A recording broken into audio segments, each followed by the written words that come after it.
नमस्कार दोस्तों, Dastak coaching centre Varanasi में आपका स्वागत है। आज हम आपके सामने मैथमेटिक्स का एक नया टॉपिक लेकर आए हैं जिसका नाम है रेखा और कोण, जिसको हम अंग्रेजी में लाइन एंड एंगल बोलते हैं। तो चलिए टॉपिक का नाम लिख लेते हैं। नाम है रेखा और कोण। इंग्लिश में इसको लाइन एंड एंगल बोलते हैं। ठीक, टॉपिक का नाम हमने लिख लिया, रेखा और कोण। तो चलिए, जैसा टॉपिक का नाम है, आप देख रहे हैं रेखा और कोण, तो जाहिर सी बात है कि इस चैप्टर में या इससे रिलेटेड जो भी बातें होंगी वो रेखा और कोण के ही इर्द गिर्द घूमेंगी। तो आप जानते हैं कि अगर छोटे छोटे पॉइंटों को अगर हम एकदम नज़दीक नज़दीक मिला दें तो एक लाइन का लोकस बनेगा। क्या बनेगा? लाइन का लोकस, पथ बनेगा, जिसे हम लाइन बोलते हैं। क्या बोलते हैं? लाइन, रेखा। रेखा क्या है? कई पॉइंटों को नज़दीक नज़दीक रखने से जो एक लोकस बनता है, जो एक पथ बनता है, उसे हम क्या कहते हैं? रेखा कहते हैं। और रेखा से अलग हट करके सेम कई पॉइंटों को मिलाने से एक लोकस बने और उसका एक सिरा फिक्स हो। क्या हो? फिक्स हो। कहने का मतलब, अगर किसी लाइन का एक सिरा फिक्स कर दिया जाए, एक सिरा फिक्स कर दिया जाए और दूसरे सिरे को एक्सटेंड कर दिया जाए, बढ़ाया जाए, तो ये क्या कहलाता है? ये रेस कहलाता है। क्या कहलाता है? रे, जिसको हम किरण बोलते हैं। और अगर दोनों तरफ एक्सटेंड कर दें तो इसको हम लाइन बोलते हैं। क्या बोलते हैं? लाइन। अब आप देखेंगे कि जो कोण बनता है, जो कोण का निर्माण होता है, वह दो रे से मिलकर बनता है। रे के मिलने से जिसका एक ओरिजिन हो। क्या हो? ओरिजिन हो। कहने का मतलब, दो या दो से अधिक रे का जो ओरिजिन पॉइंट अगर एक हो तो उसे हम क्या कहते हैं? एंगल कहते हैं। कहने का मतलब, अगर मान लीजिए एक रे ये हो गया, एक रे ये हो गया, एक रे ये हो गया, और इसका एक ही क्या हो? ओरिजिन पॉइंट हो, माने जहाँ से इसकी उत्पत्ति हो। कई रे हैं, देखिए, है ना, और उसका एक ही ओरिजिन। देखिए, इसका भी ओरिजिन पॉइंट ये है, इसका भी ये है, इसका भी ये है, तो इनके बीच में जो बनता है, जो स्पेस होता है, उसे क्या बोलते हैं? एंगल बोलते हैं, कोण बोलते हैं। अर्थात दो या दो से अधिक रे को मिलाने से जिसका ओरिजिन एक हो, हम क्या बनाते हैं? एंगल मिलता है हमको, चाहे कोण मिलता है। तो हमने अभी तक देखा कि कई पॉइंटों को मिलाने से जो कि दोनों तरफ एक्सटेंड हो, बढ़ाया जा सके, उसे हम रेखा कहते हैं। और जिसका एक सिरा फिक्स हो, दूसरा सिरा बढ़ाया जाए, उसे हम रे कहते हैं। अगर आपसे पूछे कि बताइए एंगल किससे मिलकर बना होता है, कोण किससे मिलकर बना होता है, और ऑप्शन में रे और लाइन रहे, किरण और रेखा रहे, तो आप आंसर देंगे कि रे के मिलने से क्या होता है? एंगल का निर्माण होता है। चलिए, अब हम आगे चलते हैं।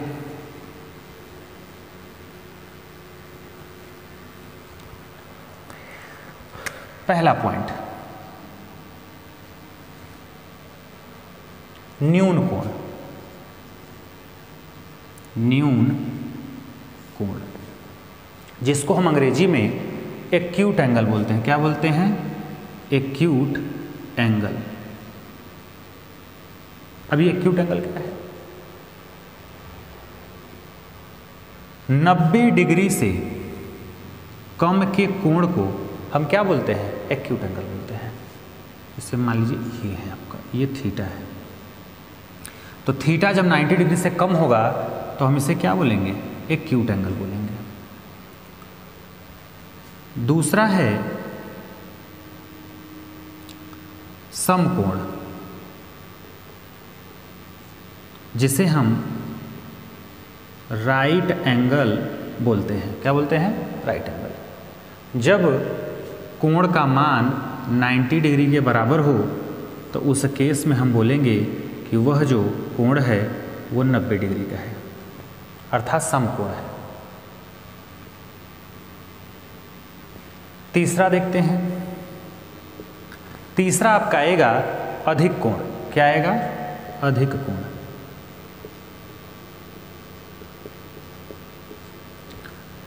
अधिक कोण को हम ऑब्ट्यूस एंगल बोलते हैं। क्या बोलते हैं? ऑब्ट्यूस।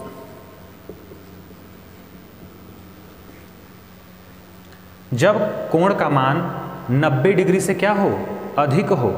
जब 90 डिग्री से क्या हो? अधिक हो, तो हम उसे क्या बोलते हैं? अधिक कोण बोलते हैं। और ये 90 डिग्री से तो अधिक होगा, लेकिन 180 से क्या होगा? कम होगा।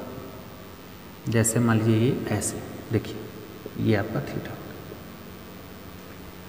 आपने देखा कि जब कोण का मान 90 डिग्री से कम हो तो न्यून कोण एक्यूट एंगल, जब 90 डिग्री हो तो सम कोण राइट एंगल बोलते हैं, और जब 90 से अधिक 180 से कम हो तो अधिक कोण ऑब्ट्यूस एंगल कहते हैं।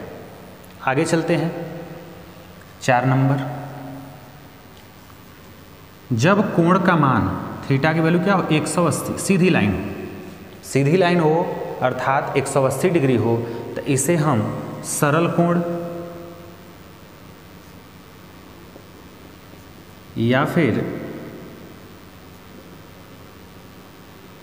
सरल कोण या ऋजु कोण, या फिर अंग्रेजी में इसको हम स्ट्रेट लाइन बोलते हैं, स्ट्रेट एंगल बोलते हैं। यहाँ पे लाइन नहीं, एंगल होगा,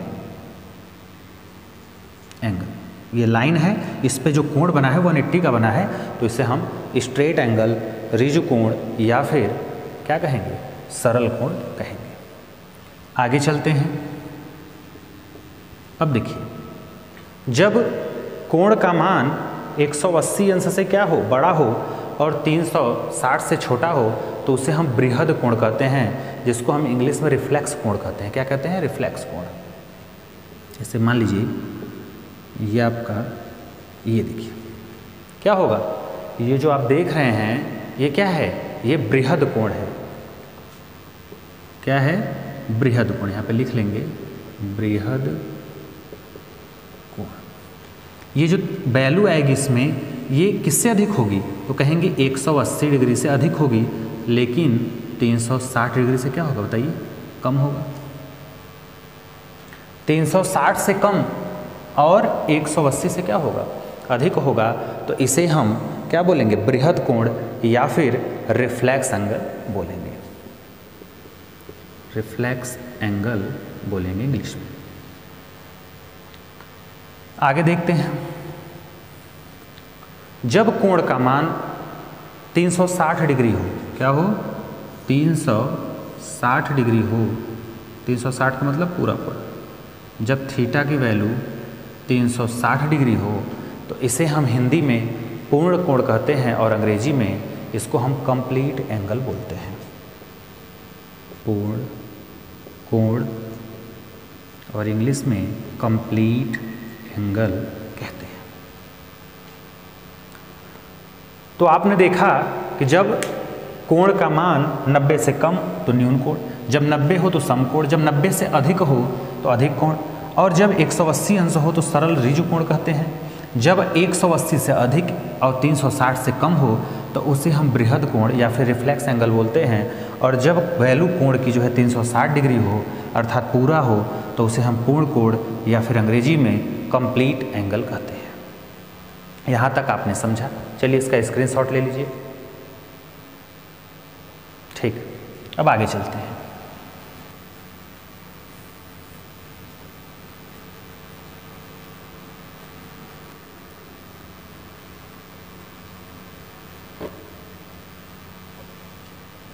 अब एक बात बताइए,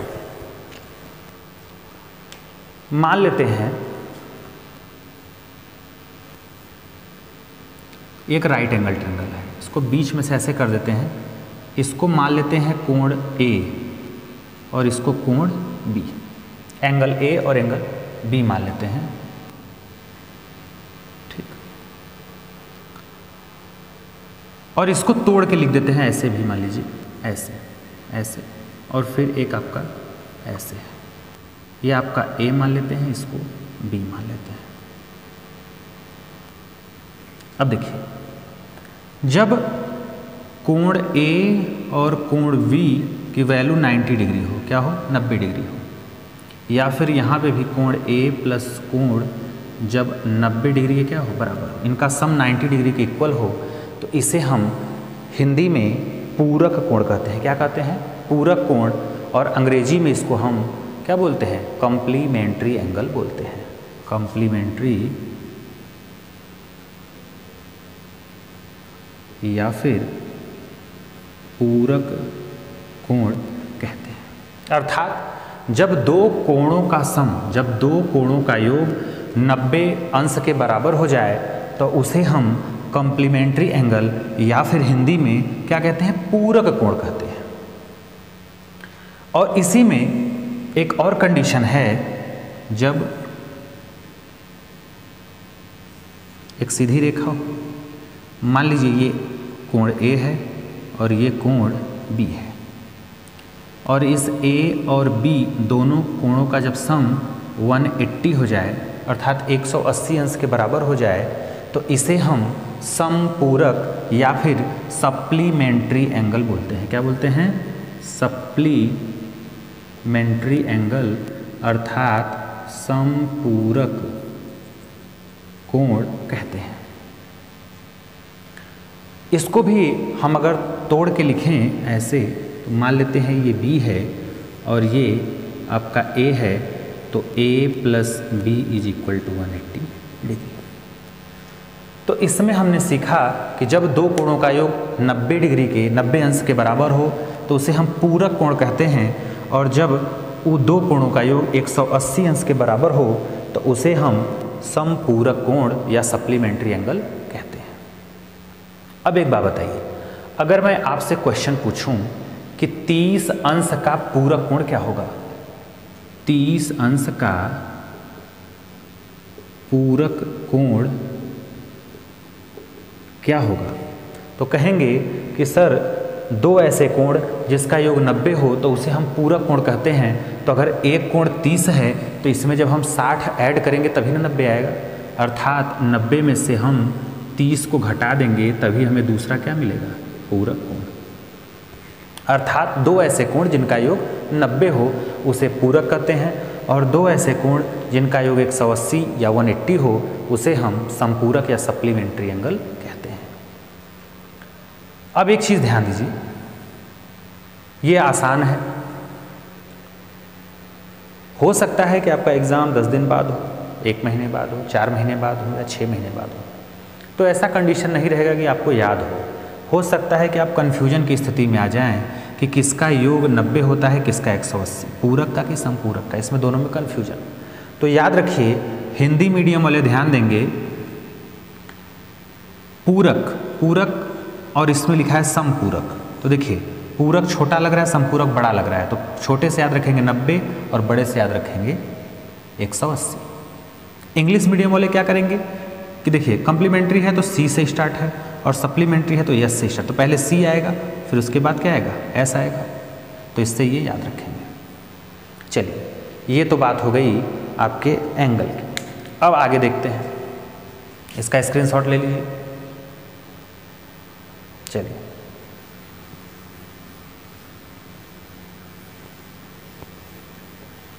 ये एकदम बेसिक क्लास है, जिसको एकदम इस चैप्टर का कुछ भी क ख ग तक नहीं पता है उसके लिए है। चलिए आगे चलते हैं। अब एक बात बताइए,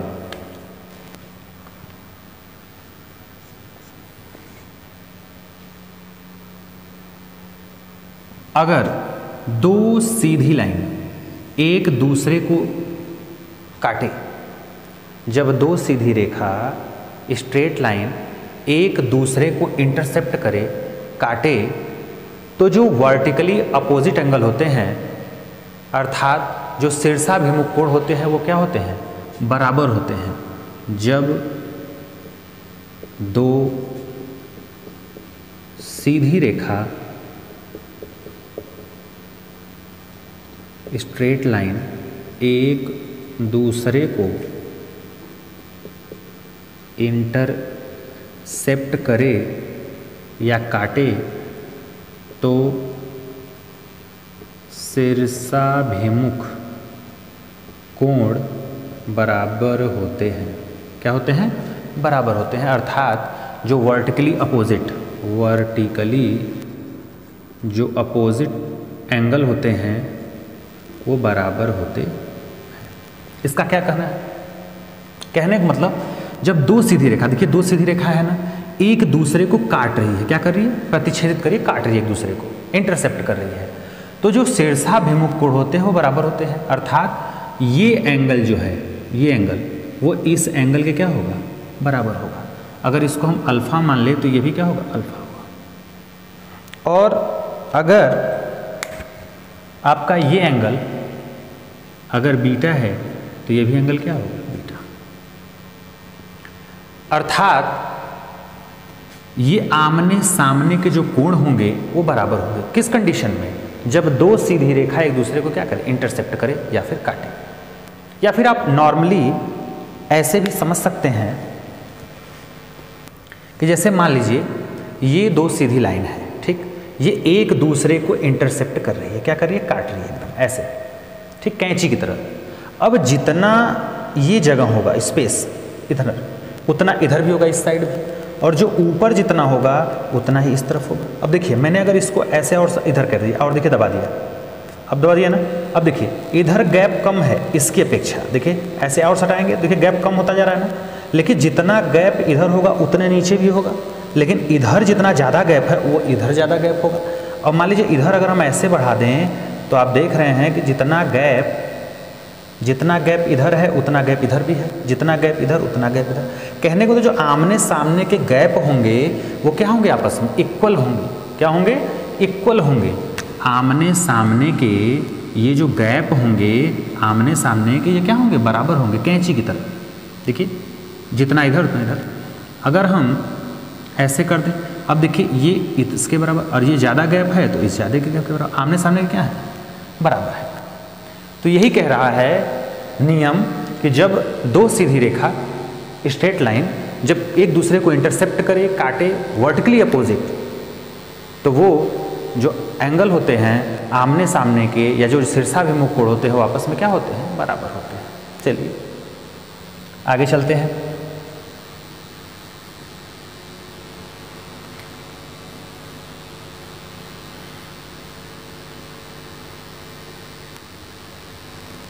अब देखिए अगला जो हमारा कॉन्सेप्ट है वो ये है कि जब दो समानांतर रेखाओं को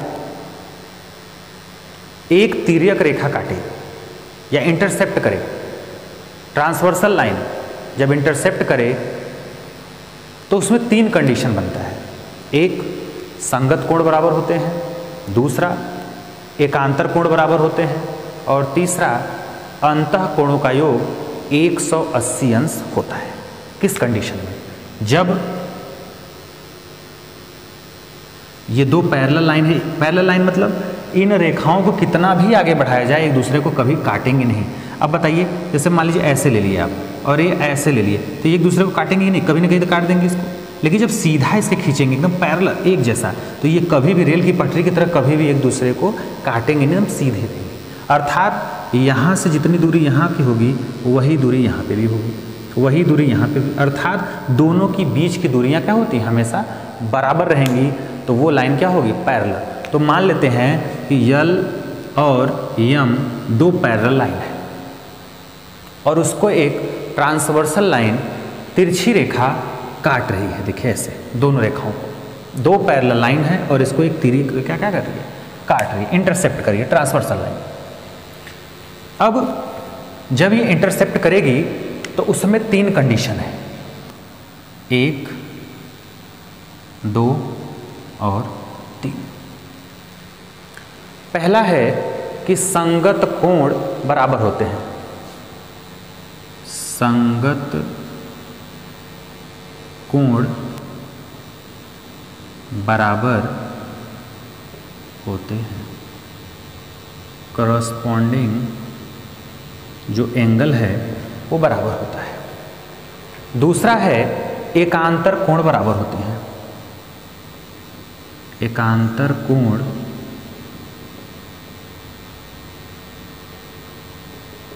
बराबर होता है। एकांतर कोण को हम अंग्रेजी में अल्टरनेट एंगल बोलते हैं। क्या बोलते हैं? अल्टरनेट एंगल बोलते हैं। और जो तीसरा कंडीशन बनेगा वो बनेगा कि जो अंतः कोण होता है, जो इंटीरियर एंगल होता है, उसका सम 180 होता है। अंतः कोणों का योग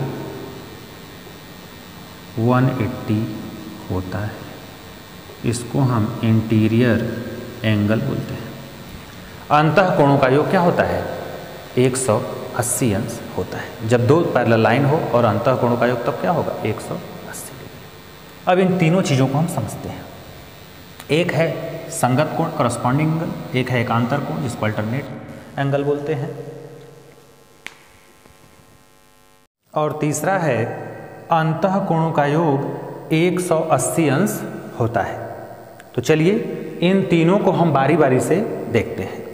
जैसा कि आप देख रहे हैं, पहला जो आपका है कि जब किसी दो पैरेलल लाइन को एक तिर्यक रेखा इंटरसेप्ट करे, काटे, तो जो संगत कोण होते हैं वो क्या होते हैं? अब बराबर होते हैं। तो हम इसमें देखेंगे कि कौन से संगत कोण इसमें हैं। तो चलिए मान लेते हैं इस कोण का नाम 1, इसका 2, इसका 3, इसका 4, इसका 5, 6, 7, 8।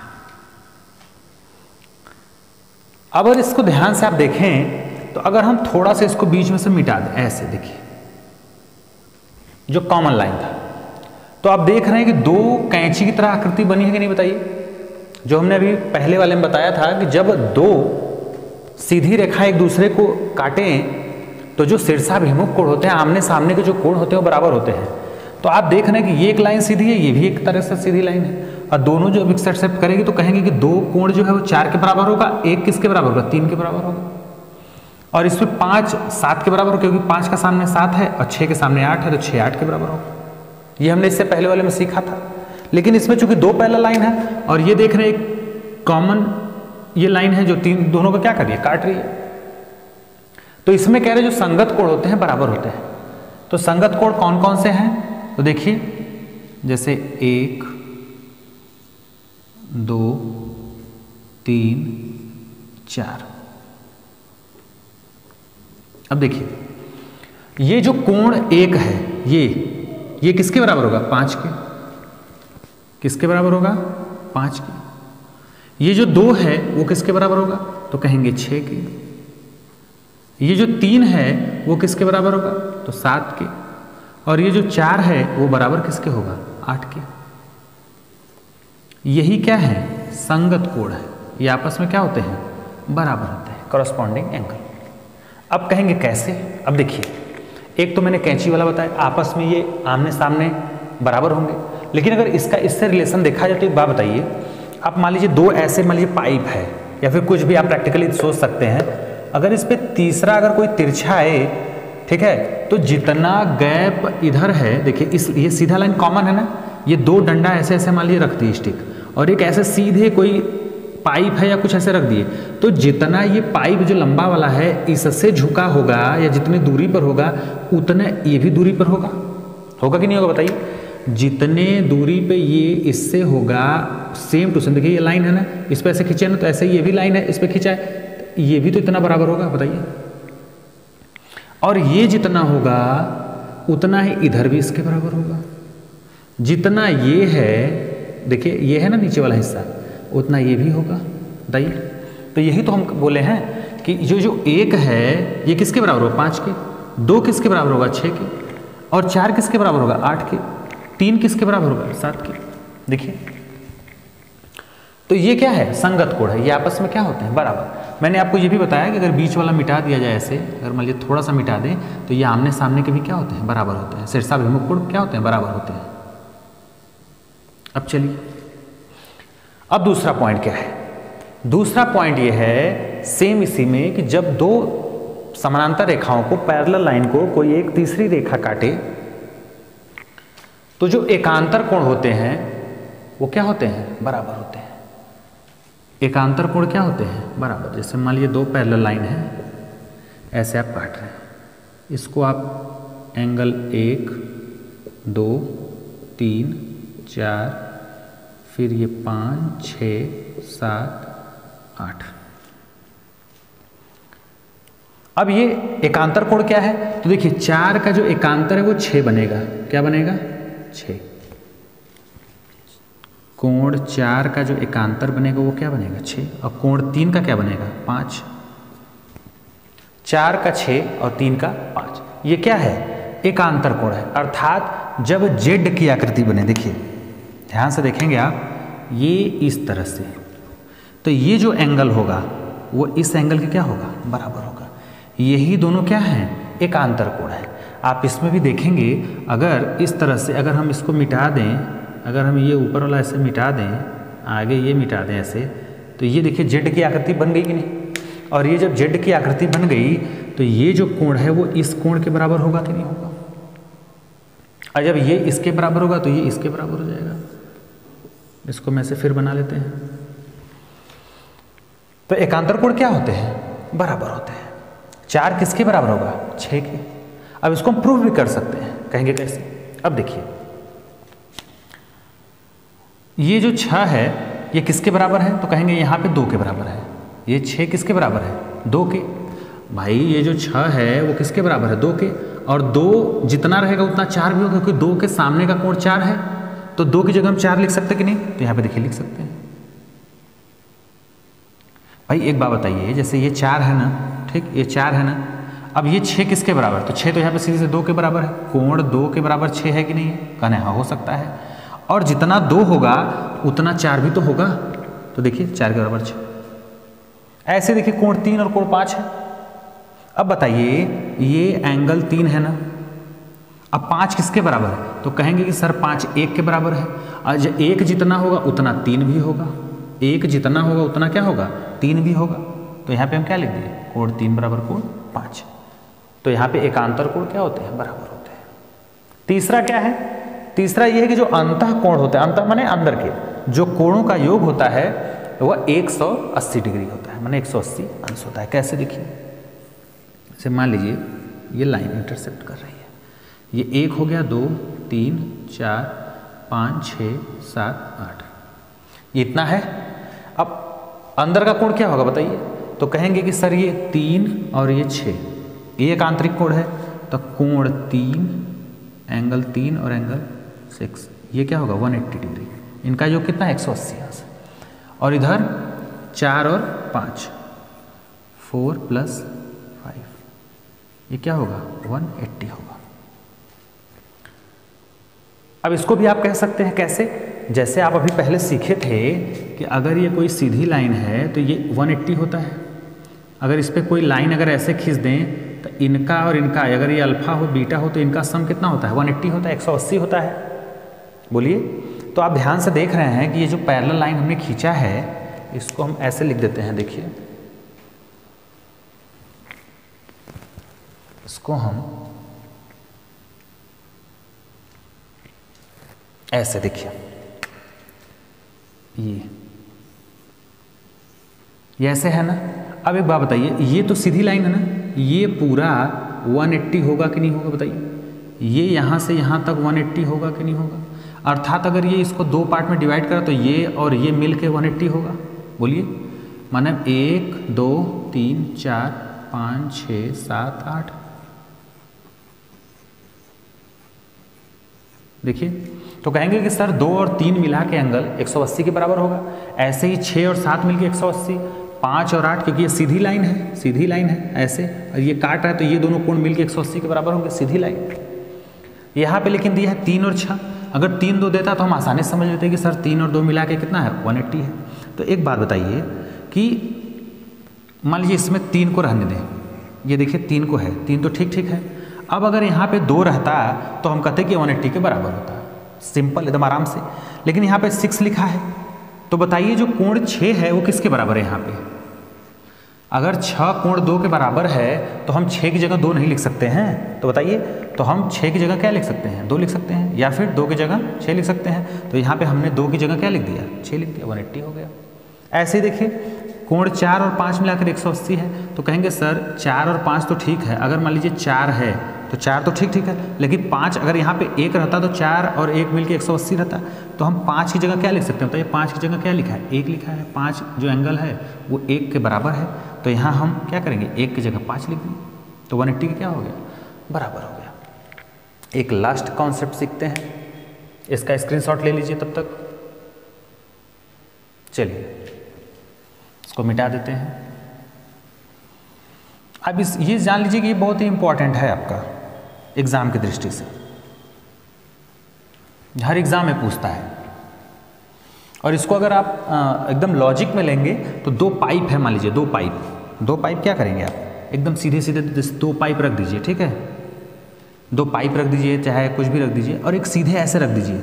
अब देखेंगे आप ना कि ये भी पाइप है सीधा, एक ये भी सीधा रखा है, ये दोनों पैरेलल है, तो जितना इस पाइप से ये झुका होगा, लटका होगा, उतना ये इससे भी लटका होगा, क्योंकि ये भी खड़ी लाइन, बेड़ी लाइन है, ये भी हॉरिजॉन्टल लाइन है।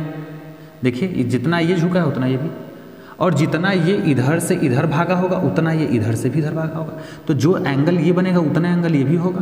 बोलिए, ये तो नॉर्मल आप एकदम इमेजिन करेंगे, महसूस करेंगे तो आपको समझ में आ जाएगा। और ये जितना बनेगा इससे गैप रहेगा, वही गैप इसके बराबर होगा, वही गैप जो ये जितना है उतना ये बराबर है, और ये इसके बराबर होता है। क्यों? क्योंकि जब कैंची की तरह काटेंगे आप, शीर्षाभिमुख कोण क्या होता है? बराबर होता है आमने सामने का। तो आप आराम से क्या कर लेंगे, उसको समझ लेंगे। चलिए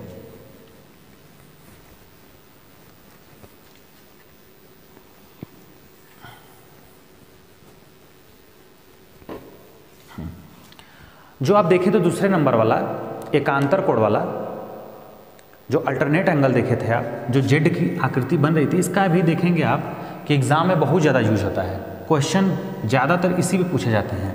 तो याद रखिए जब भी जेड की आकृति बनेगी तो ये एंगल इस एंगल की क्या होगा? इक्वल होगा। ये भी बात आप समझते रहिएगा। अब चलिए लास्ट पॉइंट देखते हैं इसमें। अगर कोई 3 पैरेलल लाइन हो, 1 2 3, इसको L मान लेते हैं, इसको M मान लेते हैं, इसको N मान लेते हैं, 3 पैरेलल लाइन है, और इसको एक तिरछी रेखा क्या करे? काटे, ट्रांसवर्सल लाइन इंटरसेप्ट करे, काटे, और दिया है कि L पैरेलल है M के, M पैरेलल है N के। तो बताइए अगर ये इसके पैरेलल, ये इसके समानांतर, तो L पैरेलल होगा N के कि नहीं? तो कहेंगे हाँ होगा। तो अर्थात तीनों आपस में क्या है? समानांतर है। अब देखिए इसमें कंडीशन क्या बनेगा? 1 तो 1 दे चाहे 2 दे। अब देखिए ये जो कोण बनेगा वो इसके बराबर, इसके बराबर, ये तीनों आपस में क्या होंगे? बराबर होंगे, चाहे कितना भी लाइन खींच दे।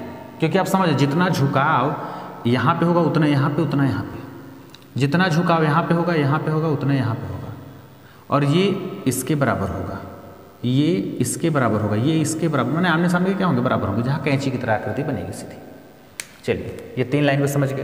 अब 3 लाइन पे एक चीज़ और समझते हैं। अब देखिए मान लीजिए ये आपका क्या है? 3 पैरेलल है, सेम L M N। अब मान लीजिए इस पे हम 2 सीधी रेखाओं से क्या करते हैं? कट करते हैं। ये ट्रांसवर्सल लाइन 2 हमने खींच दिया। अगर मान लीजिए इसको हम L M, इसको N मान लें,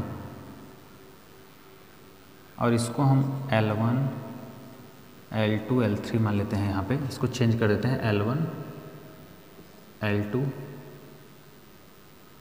फिर L2 फिर L3, L1 ये L3 के पैरेलल हो जाएगा, ठीक। तो इसका नाम लेते हैं मान लीजिए L M N फिर O P Q। तो यहाँ पे जो रिलेशन बनेगा वो बनेगा L/M L L M, ठीक। अब देखिए यहाँ पे जो रिलेशन बनेगा वो आपका बनेगा क्या, एल एम, क्या बनेगा यहाँ पे L M upon M N, ठीक, is equal to O P upon P Q. क्या बनेगा, L M upon M N O P upon P Q. ठीक, अब देखिए ये CDS से पूछा गया क्वेश्चन है। अब देखिए कैसे, एक चीज़ बात समझिए, अगर ये तिर्यक रेखा है और इसी के पैरेलल एक लाइन हम अगर ऐसे खींच दें, कैसे, ऐसे मान लीजिए खींचते हैं, ठीक, अब जब ऐसे अगर हम खींच दें इसके पैरेलल कोई लाइन, ठीक है, ये पैरेलल हो, थोड़ा सा इधर हो गया है मान लीजिए, ठीक, तो एक बात बताइए, जितनी दूरी यहाँ से यहाँ तक की होगी उतने दूरी यहाँ से यहाँ तक की होगी, सेम होगा, जितना ये यहाँ से यहाँ तक होगा उतना यहाँ से यहाँ तक ये भी होगा, होगा कि नहीं होगा बताइए। तो इसमें जो रिलेशन बनेगा वो क्या बनेगा, L M upon M N is equal to O P upon P Q. आगे देखेंगे इसका यूज़ कैसे होता है। तो ये आपका कॉन्सेप्ट पे आधारित जो है आपका क्या था, क्लास था। अब अगला जब हम पार्ट लेके आएंगे आपके सामने तो उसमें देखेंगे कि तरह तरह के क्वेश्चन जैसे एग्जाम में पूछते हैं वैसे हम आपको क्या करेंगे, हल कराएंगे। और ये चीज़ अगर आप रिवाइंड कर लेंगे एक दो बार देख के अच्छे से, अगर ये कॉन्सेप्ट आपको आता है तो देखेंगे आप बहुत ही आसान तरीके से आप क्वेश्चन को क्या करेंगे, हल कर ले जाएंगे। तो आज के लिए बस इतना ही, थैंक यू।